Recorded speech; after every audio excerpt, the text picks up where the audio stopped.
Olá pessoal, inicialmente espero que todos vocês estejam bem e também sejam todos bem-vindos à nossa aula de Eletrônica Digital do quarto módulo do curso Técnico em Eletrônica do CEGEP.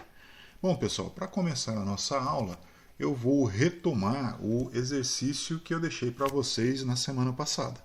Lembra que nesse exercício eu pedi para vocês construírem um circuito digital com 3 entradas A, B e C e uma saída X, onde a saída será 1 se houver um número ímpar de entradas em 1, correto?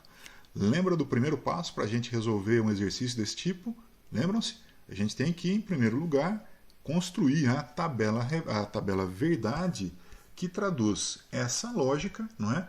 A saída deve ser 1 se houver um número ímpar de entradas em um formato digital, em um formato de zeros e uns. Então vamos inicialmente construir essa tabela verdade, tá certo? Então olha aqui a minha tabela verdade, não é? E para a primeira combinação possível eu tenho as minhas 3 variáveis de entrada em zero, né? Ou seja, eu não tenho nenhum 1. E se eu não tenho nenhum 1, a minha saída vale zero, correto? Já na segunda combinação, olha lá, 0, 0 e 1. Eu tenho um número ímpar de 1s na entrada. Então, nesse caso, a minha saída vale 1. Na terceira combinação, 0, 1 e 0 também tem um número ímpar de 1s, portanto, a minha saída nesse caso também vai ser 1. Já na quarta combinação possível, olha lá, 0, 1 e 0.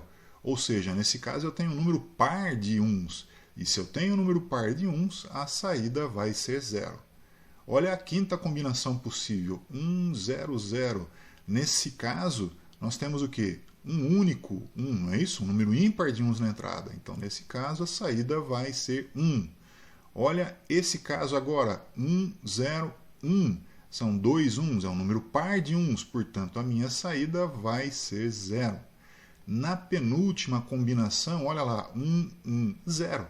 Também tem um número par de 1s na entrada, portanto, também nesse caso a minha saída vale 0. Já no último caso, na última linha da tabela verdade, eu tenho 3 1s, não é? 1, 1 e 1, que é um número ímpar de 1s, portanto, nesse caso, a minha saída vai valer 1. Correto? Passo seguinte. O que a gente tem no passo seguinte? A gente tem que fazer o quê? A gente tem que traduzir a tabela verdade para o mapa de Carnot. Então, lembra daquela correlação? Olha aqui, ó. Linha 0, não é? Linha 0, célula 0, que vale 0. Linha 1, célula 1, que vale 1. Linha 2, célula 2, que vale 1. Linha 3, célula 3, que vale 0. Linha 4, célula 4, aqui no cantinho, né? Que vale 1. Linha 5, célula 5, que vale 0. Linha 6, célula 6, que vale 0. E linha 7, célula 7, que vale 1. Correto, gente? Tranquilo? Facinho, né? Como a gente já fez antes. Bom, o que eu preciso chamar a atenção de vocês? Olhem, pessoal, que nesse mapa eu não consigo juntar nada com nada, né? Não tem um 1 para juntar com nenhum outro 1, não tem um 0 para juntar com outro 0. Então, como eu já havia comentado com vocês, esse é o pior mapa de Carnot que existe. Por quê? Porque com ele eu não vou conseguir simplificar nada. Eu vou voltar agora à minha apresentação, pessoal, e lá eu explico melhor como a gente vai proceder com esse mapa, tá certo? Apesar de ser um mapa extremamente chato, ainda assim vocês vão ver que a gente vai conseguir fazer um circuito bem legal com ele, tá certo? Então eu vou voltar aqui para a minha apresentação. Bom, nós fizemos a tabela verdade, não é isso? Com a tabela verdade nós tivemos esse resultado. A partir da tabela verdade a gente construiu esse mapa de Carnot. Notem que nesse mapa de Carnot eu já estou deixando indicado para vocês que não é possível formar grupos com mais de um elemento, né? Eu tenho todos os elementos, seja 0 ou seja 1, separados, não é isso? E, portanto, eu não vou ter simplificação nenhuma, não é? E daí? E daí que só para simplificar, só para não complicar a nossa vida, melhor dizendo, olha como é que vai ficar a nossa expressão de uns. Tá vendo aqui, olha? Olha como é que está a nossa expressão de uns. Ela ficou muito grande, não é? A barrado... Pessoal, deixa eu chamar a atenção antes, olha. Como fica difícil para mim colocar aqui a barrinha em cima do A, o A barrado eu estou representando por esse sinalzinho aqui, viu? Apóstrofe, correto? Então aqui, olha, nesse caso, eu vou ler A barrado, aqui eu vou ler B barrado, e aqui, claro, como não tem o apóstrofe, é C normal, tá? Então eu vou voltar, olha, para esse grupo aqui, eu vou ter A barrado, B barrado e C. Cadê? A barrado, B barrado e C. Voltando para esse grupo, eu tenho A barrado, B e C barrado. A barrado, B e C barrado. Para esse grupo de um sozinho, é até estranho falar isso, né? Eu tenho A, B e C. Vamos ver? A, B e C. E finalmente, olha, para esse último grupo que ficou sozinho, A, B barrado e C barrado. Portanto, A, B barrado e C barrado. Está aí a forma como eu transformo esse mapa nessa expressão. Tá, mas voltando para o nosso problema, esse mapa, perdão, essa expressão está muito grande, não é? Será que a gente não consegue minimizar essa expressão? Nós conseguimos, pessoal, mas para fazer essa minimização, a gente tem que lembrar como simplificar uma expressão, não é, usando as propriedades da álgebra booleana. Então, olha, traduzindo o que eu acabei de falar, essa expressão ela realmente não é simples, não é? Ela é relativamente grande, por sinal. Então, olha, o que eu posso fazer? Como eu acabei de dizer para vocês, eu posso simplificar através das propriedades da álgebra booleana. Vamos ver como é que fica isso na próxima transparência. Tá aqui, gente. Eu vou tentar explicar da melhor forma possível para não confundir vocês. Olha, pessoal, partindo da expressão que nós obtivemos usando o mapa de Carnot, tá? Então, com o mapa de Carnot para grupos de uns, eu obtive essa expressão, tá certo? E é essa expressão que a gente vai tentar de alguma forma simplificar. Só que para fazer essa simplificação, pessoal, primeiro eu vou tentar pegar, olha, esses carinhas aqui, ó, tá? Eu vou tentar pegar esses carinhas aqui. E para esses carinhas aqui, olha, eu tenho A barrado vezes B barrado vezes C, mais A barrado vezes B vezes C barrado. Detalhe, os dois A barrado, B barrado, C, A barrado, B, C, eles têm o A barrado em comum. Não é? Olha lá, o A barrado aparece para os dois. E se o A barrado aparece para os dois, o que é que eu posso fazer? Eu posso colocar esse A barrado em evidência, tá?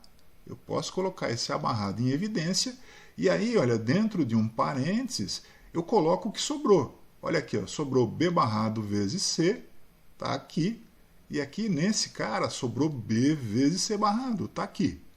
Certinho, gente? Então, olha, para esse conjuntinho aqui, ó, que vocês estão vendo, que eu circulei, ficou A barrado vezes B barrado vezes C mais B vezes C barrado, tá certo?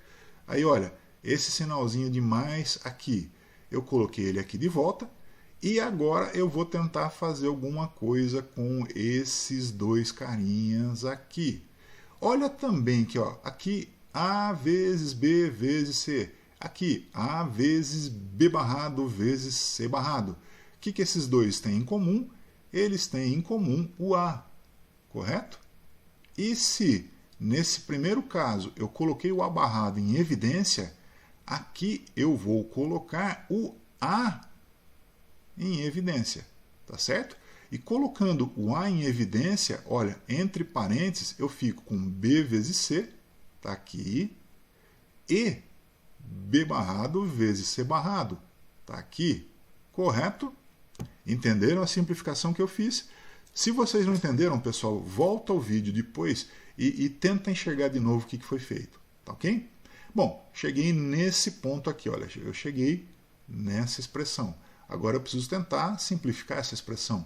Vamos olhar, gente, antes de mais nada, isso aqui que está entre parênteses. Tá? Vamos olhar esse cara que está entre parênteses.